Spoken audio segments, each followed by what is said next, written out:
Hi everyone, आप सभी का स्वागत है हमारे इस यूट्यूब चैनल में। जैसा कि आप लोगों को पता होगा कि क्लास 9th और 10th का साइंस का तैयारी के लिए हम बहुत सारा वीडियो अपलोड करते जा रहे हैं, ठीक है। और आज की इस वीडियो में हम देखेंगे न्यूटन के गति का दूसरा नियम और इसके गणित रूप में व्यक्त करना, यानी कि न्यूटन का गति का जो दूसरा नियम का परिभाषा है वो क्या है और इसको किस प्रकार से गणित रूप में व्यक्त कर सकते हैं उसको, ठीक है। तो यह जो वीडियो है वो होने वाला है क्लास 9th साइंस के लिए, ठीक है। और ये चैप्टर नंबर 9 यानी कि जिसका नाम है बल तथा गति के नियम, उस पार्ट का सवाल है जो कि वेरी इंपॉर्टेंट है चैप्टर को समझने के लिए, ठीक है। तो चलिए इसको सिद्ध करते हैं और सारा चीज़ को समझते हैं। देखिए यहाँ पर सबसे पहले हम समझेंगे न्यूटन का गति का दूसरा नियम। तो नियम यहाँ पर लिखें, क्या लिखें कि किसी वस्तु का संवेग परिवर्तन की दर उस वस्तु में आरोपित बल के समानुपाती होता है। देखिए मान के चलिए ये एक मेरा वस्तु है, ये क्या है, वस्तु है, ठीक है। तो इसका जो संवेग होगा तो संवेग को हम लोग बोलते हैं p, ठीक है, यानी कि p से व्यक्त करते हैं संवेग को, ठीक है। तो जो भी संवेग होगा उसमें जो परिवर्तन का दर होगा तो प्रारंभिक संवेग को हम लोग p1 कहते हैं और अंतिम वाला को p2 कहते हैं, ठीक है। तो इसका दर क्या होगा, p2 माइनस p1 बटा में t, ठीक है। तो ये जो दर होगा ये जब इसमें जो बल लगाया जाएगा उसके बराबर होगा, यानी कि F के बराबर होगा, ठीक है। इसमें जब बल लगाएंगे तभी इसका संवेग बढ़ेगा या घटेगा। तो जब इसमें बल लगाएंगे, मान के चलिए बल 5 है, ठीक है, तो संवेग परिवर्तन का दर भी कितना होगा, 5। तो इसी को हमको सिद्ध करना है, ठीक है, कि संवेग परिवर्तन का जो दर होता है वह उसमें आरोपित बल के बराबर होता है, ठीक है। साथ ही साथ यहाँ आप लिख लीजिएगा कि संवेग का जो संवेग परिवर्तन का जो दिशा होता है बल की दिशा में होता है, ठीक है।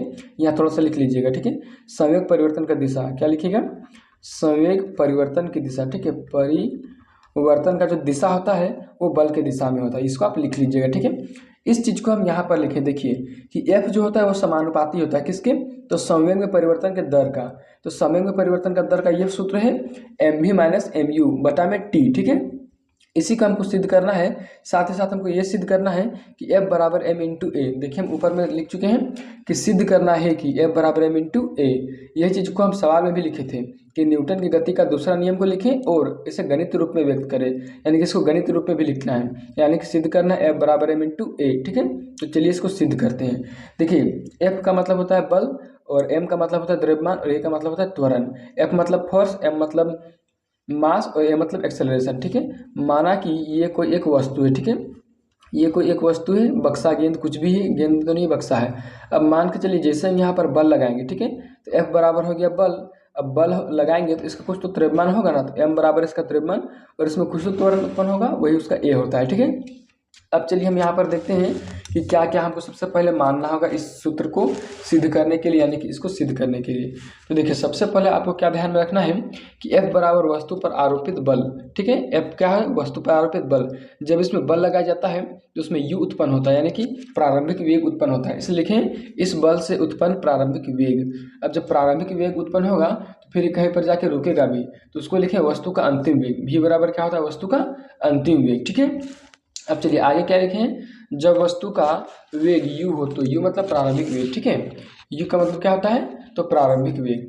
जब वस्तु का वेग u हो तो u रहेगा तो वेग उसका, तब क्या लिखेंगे, p1 बराबर m इंटू यू, क्योंकि देखिए p बराबर होता है m इंटू भी, ये मेरा सूत्र है, ठीक है। p बराबर m इंटू भी, तो ये p जो है ये p1 माने इसको जब u रहेगा, ठीक है। जब वस्तु का वेग u रहेगा तब इसको p1 माने हैं, और जब ये p1 रहेगा तो m इंटू यू, क्योंकि मेरा यहाँ जो v मतलब जो वेग है वो इसका मतलब यहाँ प्रारंभिक वेग है, तो उसी को हम लोग यहाँ u लिखें, ठीक है। अब लिखें जब वस्तु का वेग v हो तो, जब वस्तु का v रहेगा योग वेग, योग नहीं वेग, जब v रहेगा तो क्या होगा, p2 बराबर m इंटू भी, ठीक है। अब संवेग में परिवर्तन की दर, अब देखिए संवेग में परिवर्तन की दर जैसे ही निकालेंगे तो क्या लिखेंगे, P2 में घटाओ P1 करेंगे, P2 घटा P1। जैसे कि मान के चलिए आप 10 रुपये के जी सब्जी लेते थे, ठीक है, और बाद में वो हो गया 20 रुपये के जी, तो इसमें कितना का परिवर्तन हुआ, ठीक है, तो इसमें 10 रुपये का परिवर्तन हुआ, ठीक है, 10 रुपये का। तो परिवर्तन का दर निकालने के लिए लास्ट वाला को शुरू वाला में से घटा देते हैं, तो परिवर्तन यहाँ भी निकालने के लिए लास्ट वाला में से शुरू वाला को घटा देंगे, तो क्या लिखें, P2 माइनस P1 बटा में t, क्योंकि दर निकाल रहे हैं, ठीक है, दर मतलब कि समय यहाँ पर, ठीक है। और इसके बराबर देखिए बायां साइड वाला को बायां साइड लिखें। अब देखिए दाहिना साइड वाला mu है और mv है, तो यहाँ भी mv बाद में और mu पहले, तो mv में से mu को घटा देंगे, mv में से mu को घटा दिए और बटा में लिखें t, मतलब कि समय यहाँ पर उसका दर है, ठीक है।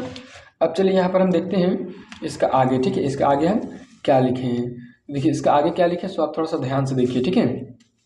एक ही बार में इसको देखिए कवर कर लेते हैं यहाँ तक, ठीक है, जहाँ तक हम लास्ट है। तो देखिए यहाँ पर क्या लिखे हैं कि संवेग में परिवर्तन की दर, ये मेरा हो गया। अब उसके बाद देखिए न्यूटन के गति के दूसरे नियम से, ठीक है, न्यूटन के गति का जो दूसरा नियम है वो क्या कहता है, तो वो यही कहता है कि एफ जो होता है वो समानुपाती है संवेग में परिवर्तन का दर का। देखिए ये मेरा संवेग में परिवर्तन का दर है और इसका समानुपाती है, तो ये मैं लिख दिया समानुपाती का चिन्ह लगा दिए यहाँ पर, ये समानुपाती का चिन्ह है, ठीक है। और एफ समानुपाती लिख दिए, ये एम यहाँ भी है और यहाँ भी है, ठीक है। तो एम एम को कॉमन ले लिए तो वी माइनस यू बचा यहाँ पर, ठीक है, और टी इसका भागा में। अब हम जानते हैं वी माइनस यू बटा टी, यानी कि ए बराबर होता है वी माइनस यू बटा में टी, तो ए बराबर होता है वी माइनस यू बटा टी, इसलिए इसके जगह हम ए लिख सकते हैं। तो ये पूरा का जगह हम यहाँ पर ए लिख दिए, एफ समानुपाती एम इंटू ए हो गया, ठीक है।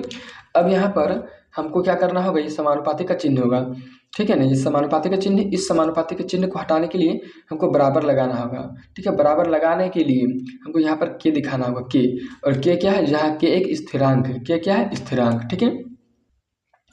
स्थिरांक का जो मान होता है, स्थिरांक का मान यानी कि स्थिरांक का मतलब क्या होता है, स्थिरांक का मतलब होता है कांस्टेंट यानी कि नियतांक, ये जो कभी नहीं बदलता है।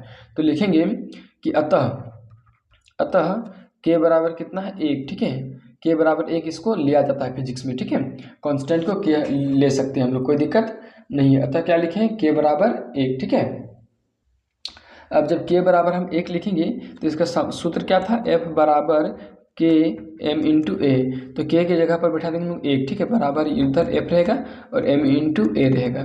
जब 1 इससे से गुना होगा तो एफ बराबर क्या हो जाएगा, एम इंटू ए। और देखिए हमको यही चीज़ सिद्ध करना था, यहाँ पर आप देख सकते हैं हम लिखे भी हैं, सिद्ध करना है कि क्या लिखे हैं, देखिए यहाँ पर लिखे सिद्ध करना है कि एफ बराबर एम इंटू ए, तो यही मेरा यहाँ पर आप देख सकते हैं कि सिद्ध हो गया है, ठीक है। तो यहाँ पर हम लिख देंगे प्रूव्ड, PROVED प्रूव्ड, ठीक है, सिद्ध हो गया।